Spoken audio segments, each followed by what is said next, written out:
Hai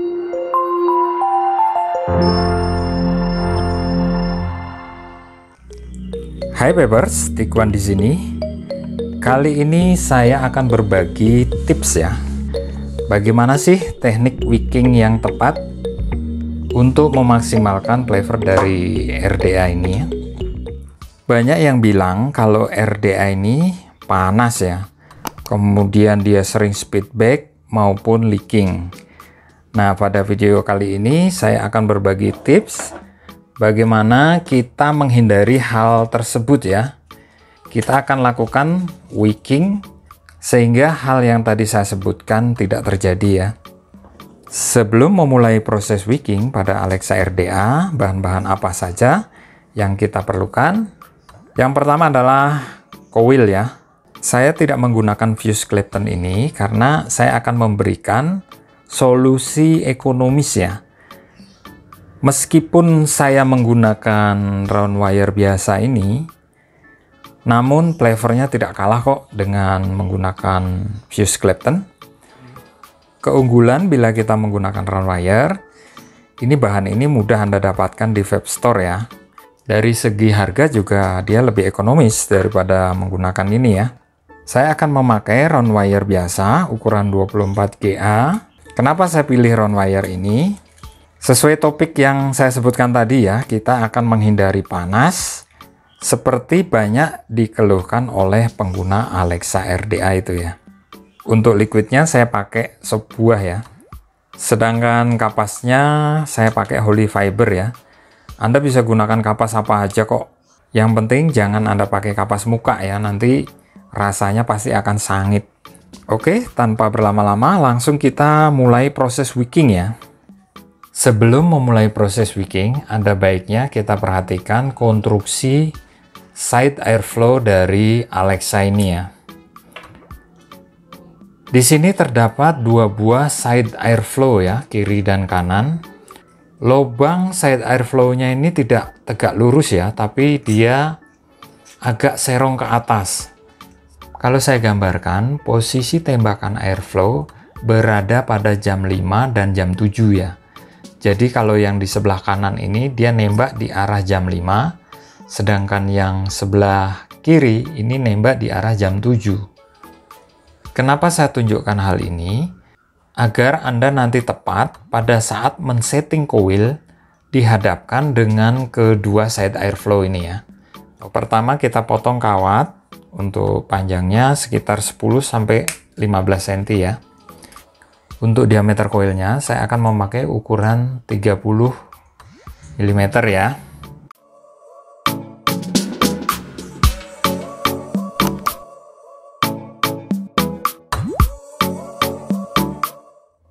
Kemudian untuk penempatan posisi perut coil ya. Ini saya tempatkan perutnya menghadap ke atas ini. Kalau Anda tempatkan perutnya menghadap ke bawah, nanti tembakan airflow-nya tidak akan sempurna ya. Jadi saya tempatkan perutnya menghadap ke atas. Untuk mendapatkan flavor yang maksimal, sangat dipengaruhi penempatan coil terhadap posisi airflow ya. Alexa RDA ini enaknya itu sudah ada ini ya, udah ada trimmer untuk mengatur ketinggian coil ya. Dan usahakan posisi coil ini tepat berada di tengah-tengah airflow ya. Kalau kurang Anda tinggal dorong seperti ini. Kalau sudah pas, Anda tinggal kencangkan. Pastikan kedua baut posnya ini kencang ya. Kalau kendor nanti pembacaan resistansinya akan berubah-berubah. Kalau sudah, kita potong. Kalau masih ada kelebihan kawat, nanti akan menggesek di ring airflow-nya ini ya. Nanti akan sulit nanti masuknya. Kalau sudah, coilnya naikkan sedikit agar dia pas dengan arah jam 5 dan jam 7 ya pada kedua sisi airflow-nya ini. Usahakan ketinggian coil itu rata dengan ketinggian pos ini ya. Jadi tidak lebih tinggi dari posisi posnya. Kalau lebih tinggi nanti dia akan panas. Oh iya, tadi saya lupa menjelaskan kenapa saya melilit diameter 3 mili dan 5 lilit ya. Untuk RDA single coil seperti pada video-video saya sebelumnya, resistansi terbaik itu berada pada 0,28 sampai dengan 0,33 ohm. Kalau resistansi lebih dari 0,33 ohm, itu nanti flavor yang dihasilkan kurang maksimal. Sedangkan kalau resistansinya di bawah 0,28 ohm, Anda wajib menggunakan power yang lebih besar dari standarnya ya. Akibatnya apa? RDA Anda cepat panas, kapas cepat hangus, dan Anda mudah terserang dry heat. Ini menurut pendapat saya ya. Kalau Anda punya pendapat berbeda, silahkan tulis di kolom komentar. Oke, kalau sudah, penampakannya akan seperti ini ya. Ketinggian koilnya ini rata dengan ketinggian posnya. Kemudian posisi koil juga tepat berada di tengah-tengah airflow. Dan yang terpenting, tembakan airflow ini mengarah di jam 5 dan jam 7 ya. Selanjutnya kita driven ya. Tidak usah wattnya terlalu besar, cukup di 20 watt saja. Sekarang kita akan perhatikan apakah target resistansi kita ini akan tercapai. Do you connect a new coil? Yes. Oke, luar biasa. Resistansi kita dapatkan 0,33 ohm ya. Berarti sesuai dengan target resistansi yang saya inginkan. Ini pasti nanti flavornya akan mantap ini. Oke, sekarang kita lanjutkan di proses wicking ya. Untuk proses wickingnya ini juga tidak kalah pentingnya ya dengan proses coiling tadi. Kalau pada proses wicking ini, yang kita perlukan adalah ketepatan ukuran kapas ya. Jadi kapas itu jangan terlalu tebal dan jangan terlalu tipis. Kalau ketebalan bisa Anda kurangi seperti ini. Pastikan kapas itu benar-benar rata ya. Tidak ada gumpalan-gumpalan pada permukaan kapasnya ya. Kemudian juga yang terpenting adalah kapas itu rapat ya di dalam koil ya, jangan sampai kendor ya. Kalau kurang rapat, koil Anda pasti akan kemeratak ya, berisik. Di samping itu juga speedbacknya bisa parah ya. Nah, kalau sudah pas, ini Anda pegangi ya. Kenapa? Agar kapas itu nanti yang di dalam koil ini yang sudah padat tidak berkurang ya. Gara-gara kita tarik-tarik seperti ini ya. RDA ini juice well-nya agak dalam ya, jadi usahakan kapas itu sampai ke bawah ya, tapi tidak terlipat. Nah, cara mengukurnya tinggal Anda kira-kira saja panjangnya segini. Kalau sudah, tinggal kita potong. Kalau sudah pas, tinggal Anda ratakan ujungnya saja. Kalau Anda ratakan dari tengah, nanti kapasnya akan tipis lagi. Ujungnya saja. Oke, kira-kira seperti itu.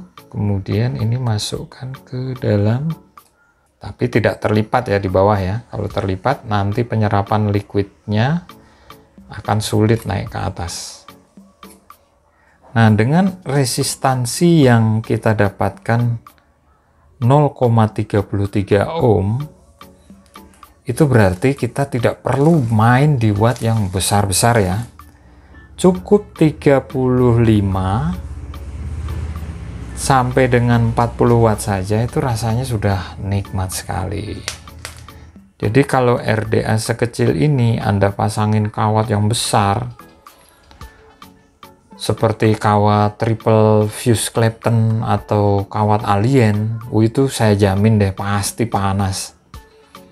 Karena kalau kawat seperti itu Anda main di watt kecil ya nggak bisa keluar flavornya. Tapi kalau menggunakan round wire ini dengan watt kecil saja itu flavornya sudah lumayan. Ini saya rapikan dulu ya, berantakan. Sebelum saya pasang top capnya, akan saya jelaskan dua buah ring airflow yang include pada penjualan RDA Alexa ini ya. Yang pertama ini yang modelnya pipih, ini sangat cocok untuk mengejar plever ya. Sedangkan yang model honeycomb ini ya, selain plever, ini juga cocok untuk mengangkat TH ya. Kalau saya disuruh memilih, saya lebih suka yang honeycomb ini ya. Kita akan pasang yang ini. Jadi untuk airflow ring ini, selain untuk mengatur airflow, dia juga berguna untuk meredam panas ya.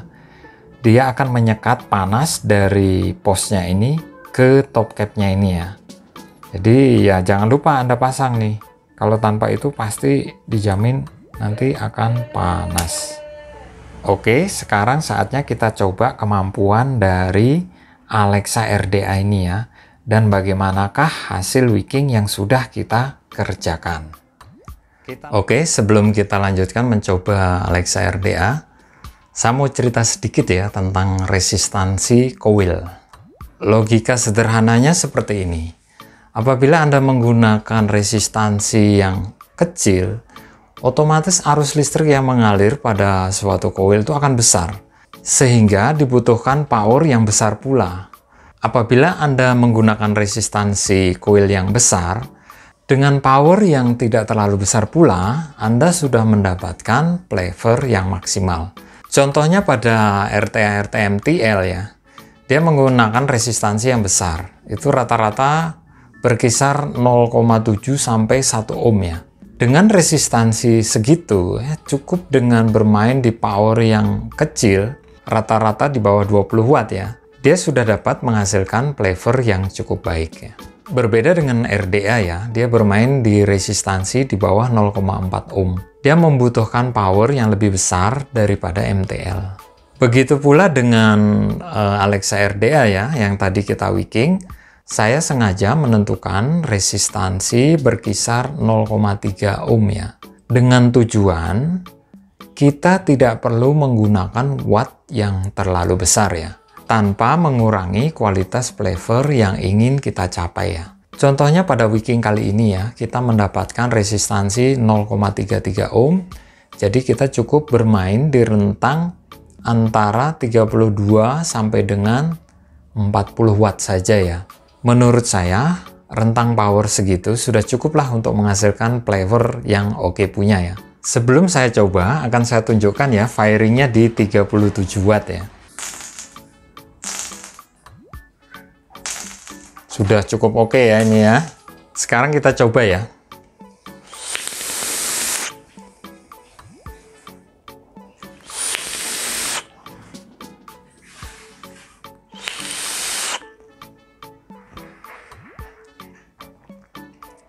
Kalian bisa lihat sendiri, produksi cloudnya meskipun hanya di 35 watt, dia sudah bisa menghasilkan cloud yang sangat tebal ya.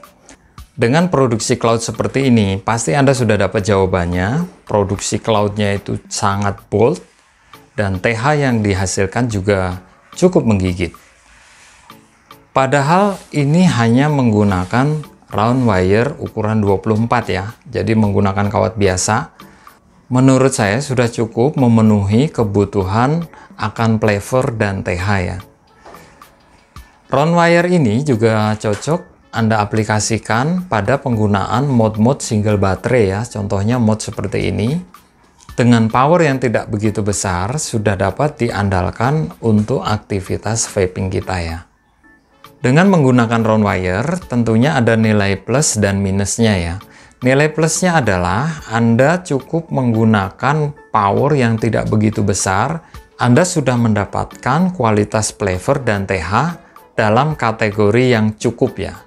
Kemudian yang kedua, round wire itu murah, mudah Anda dapatkan di vape store, dan harganya tergolong cukup ekonomis ya. Jadi kesimpulannya, dengan wicking yang tepat, dengan setting coil yang tepat terhadap airflow, Anda sudah mendapatkan kualitas plever yang tergolong dalam kategori cukup ya. Kemudian tentang isu panas, saya sama sekali tidak merasakan panas yang berlebih pada Alexa RDA ini ya. Kemudian gejala speedback, itu juga tidak saya temukan. Kuncinya adalah pada proses wicking yang tepat ya. Dengan posisi coil yang tepat terhadap airflow ya, yang kanan di arah jam 5 dan yang kiri di arah jam 7, akan mendapatkan hembusan udara yang tepat untuk menghasilkan uap vaporizer yang maksimal ya. Oke, demikian tips setting Alexa RDA dengan menggunakan round wire dari Dikuan Vape. Jangan lupa dukung kami agar terus bisa berkarya untuk kemajuan vapor Indonesia. Jangan lupa like, comment, and subscribe. Dikuan pamit undur diri. Salam satu hobi.